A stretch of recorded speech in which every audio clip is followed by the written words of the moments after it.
Et si nous prenions la décision de rendre nos vies plus simples? Si nous commencions à prendre du plaisir en faisant beaucoup plus, mais avec moins de ressources? Si retourner à l'essentiel devenait pour chacun d'entre nous un objectif? Je m'appelle Lionel Clément et depuis une dizaine d'années, j'ai décidé de mener une vie plus simple, plus en adéquation avec mes valeurs. Durant ces 10 années, j'ai travaillé à mener une vie plus frugale et j'ai découvert que c'était absolument pas une vie triste, ennuyeuse et pleine de frustration. J'ai découvert dans la frugalité une forme d'abondance qui aujourd'hui me rend pleinement heureux, même si je suis encore loin, très loin d'être arrivé. Et je suis convaincu que cette quête de simplicité est la quête de ma vie. J'ai créé les chemins de la frugalité pour partager mon expérience, mes découvertes, mais aussi pour vous inspirer et vous donner envie, à vous aussi, de faire de l'essentiel le tout de votre quotidien. Je vous souhaite de passer un excellent moment avec moi sur ces chemins qui, au final, ne nous mènent qu'à nous-mêmes.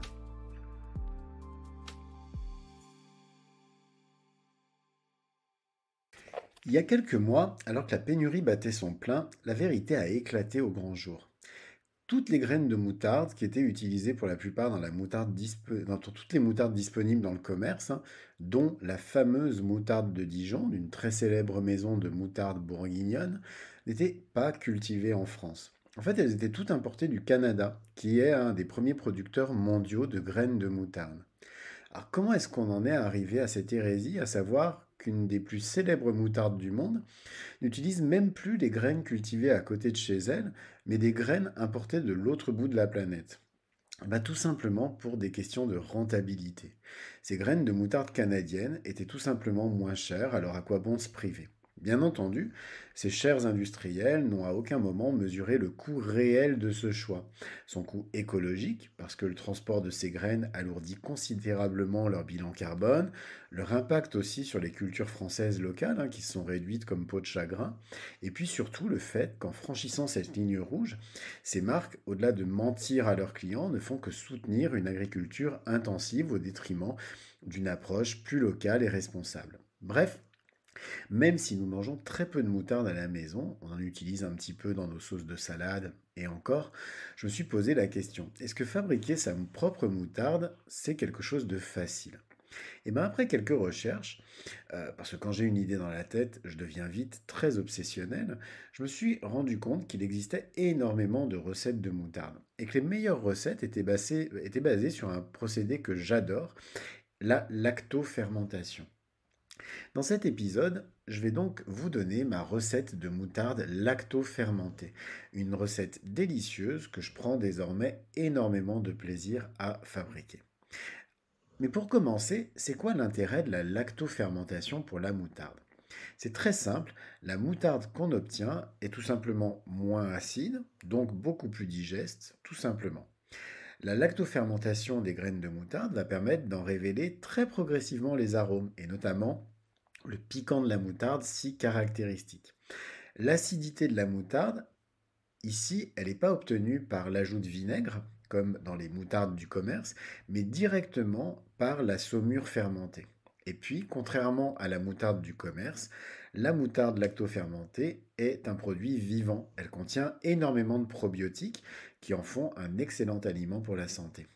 Bref, avec une recette de moutarde lacto-fermentée, je pouvais que devenir complètement fan. D'autant plus que cette recette, vous allez voir, elle est super simple, à condition de bien respecter les règles de la lactofermentation.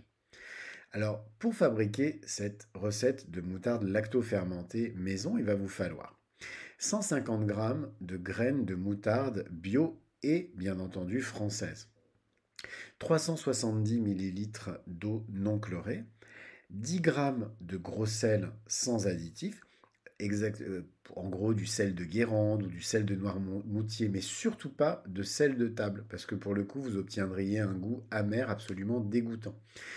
2 gousses d'ail et une demi-cuillère à café de curcuma moulu, ou l'équivalent d'une cuillère à café de curcuma frais.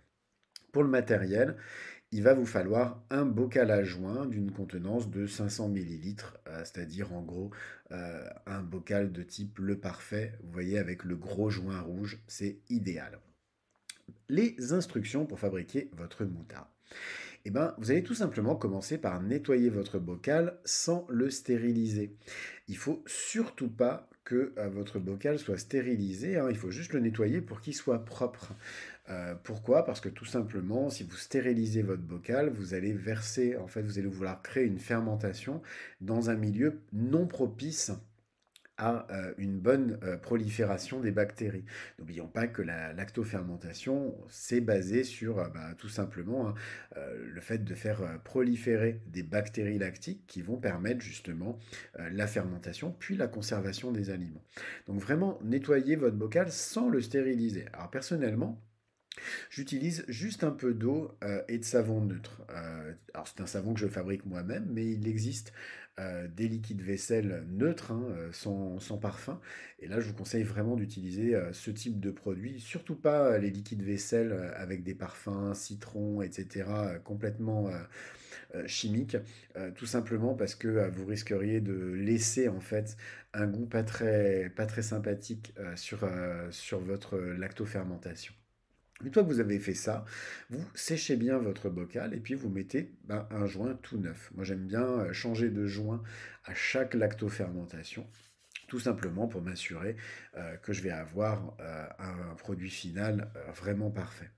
Ensuite, vous allez préparer votre saumure. Alors ça, c'est très simple. Vous allez tout simplement faire fondre le sel dans l'eau jusqu'à ce qu'il soit complètement dissous.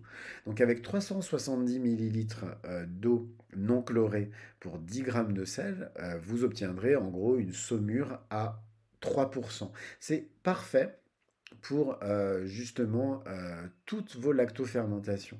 Un des gros problèmes en fait des produits lactofermentés, hein, quand on a tendance à, quand on commence à vouloir faire ses propres fermentations, c'est souvent de mettre trop de sel. Donc vraiment, moi je vous invite à adopter cette règle, hein, de la saumure à 3%. Ça suffit amplement et c'est ce qui fait que vous n'aurez pas du tout besoin ensuite de rincer vos aliments.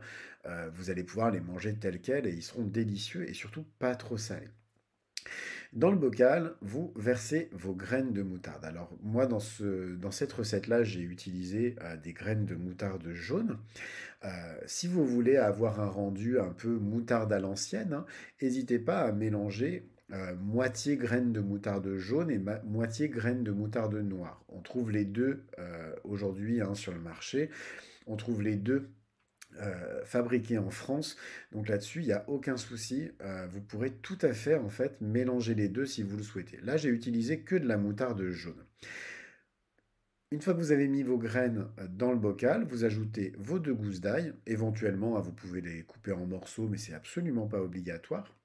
L'ail ici va avoir un effet antiseptique, tout simplement, et puis il va aussi rajouter du goût à votre moutarde en lui donnant un délicieux goût. Et puis, vous ajoutez également le curcuma, donc curcuma en poudre ou curcuma frais. Puis, une fois que vous avez fait ça, vous recouvrez jusqu'en haut du bocal avec la saumure. Euh, je laissais juste l'équivalent d'un demi, 1 centimètre en fait avec le bord vide, tout simplement parce que vous allez voir, hein, que vos graines de moutarde, là pour le moment elles sont au fond de votre bocal, mais elles vont tout simplement gonfler. Ça va se passer, mais vraiment, hein, dans les heures qui suivent la fermeture de votre bocal. Elles vont gonfler, puis progressivement elles vont prendre toute la place de votre bocal. Donc si vous mettez trop de liquide, et ben c'est tout bête, hein, vous allez tout simplement avoir des débordements, ce qui n'est pas extraordinaire, ce qui n'est pas grave du tout d'ailleurs. Vous pourrez, ça gênera absolument pas la fermentation de votre produit, c'est juste que ça risque un petit peu de déborder du bocal, ce qui n'est pas forcément super intéressant. Une fois que vous avez fait ça, vous remuez très délicatement avec une cuillère, pas, vous touillez pas en mode forcené, hein, en gros, vous faites juste deux ou trois tourbillons avec votre cuillère, histoire de mélanger le curcuma avec les autres ingrédients, et puis vous fermez votre bocal. Et là, vous ne l'ouvrez plus, vous laissez fermenter de 10 jours à 3 semaines à température ambiante, et surtout sans réouvrir votre bocal. Moins vous faites fermenter votre moutarde, en gros, et plus elle sera douce. Donc, au bout de 10 jours, vous aurez une moutarde légèrement piquante, mais qui va quand même garder on va dire, un goût beaucoup plus léger. Et puis, si vous allez jusqu'à 3 semaines, là, vous obtiendrez une moutarde avec un goût très prononcé, un petit peu plus acide. Une fois le délai passé, 10 jours ou 3 semaines, à vous de voir, vous n'avez plus qu'à filtrer le contenu de votre bocal. Et surtout, gardez bien le liquide, parce que le liquide, donc votre saumure fermentée, euh, vous allez pouvoir l'utiliser et vous allez devoir l'utiliser ensuite pour mixer votre moutarde. Donc filtrez le contenu en gardant le liquide, puis vous placez tout simplement les graines de moutarde fermentées dans un mixeur quand même assez puissant, avec un tout petit peu de saumure. Et puis vous mixez jusqu'à l'obtention de la consistance que vous souhaitez, en ajoutant tout simplement progressivement la saumure restante. Si jamais vous souhaitez une moutarde un petit peu plus acide, n'hésitez pas à ajouter à la place de la saumure un peu de vinaigre de cidre bio non pasteurisé surtout et non filtré tout simplement parce que ce vinaigre-là contient lui aussi des bonnes bactéries. Donc l'ensemble avec les graines fermentées va se bonifier en gros. Une fois que vous avez obtenu la bonne consistance, vous versez votre moutarde prête dans son bocal de fermentation, donc que vous n'avez surtout pas lavé. Et puis, vous n'avez plus qu'à fermer votre bocal et puis à conserver votre moutarde cette fois au frais et plus à température ambiante. Donc cette moutarde, qui est prête maintenant à être consommée, elle peut se conserver au frais plusieurs semaines sans aucun souci. Vous pouvez tout à fait la garder, même jusqu'à un mois, 2 mois, 3 mois, il n'y a aucun problème. Elle va tout simplement continuer à se bonifier avec le temps, un petit peu comme le miso. Vous voyez, cette pâte de soja japonaise pour laquelle je ferai très bientôt un épisode. Donc, n'hésitez pas à la conserver au frais, elle va se bonifier. Par contre, à température ambiante, le goût risque de s'altérer, donc je vous conseille vraiment de la conserver au frais. Donc, le goût, en tout cas, il est très différent de la moutarde du commerce. Personnellement, je la trouve en tout cas bien meilleure. Et moi, je suis devenu complètement addict. En tout cas, de par la simplicité de la recette, je vous invite très vivement à la tester. Et n'hésitez pas, en tout cas, si vous avez des questions, à me les poser. Ce sera avec plaisir que je compléterai, en tout cas, les informations et les instructions qui sont contenues dans cette recette. Cet épisode des chemins de la frugalité est maintenant terminé. Alors comme d'habitude, je vous invite, si vous aimez mon podcast, à vous y abonner et à lui mettre 5 étoiles sur votre plateforme de podcast préférée.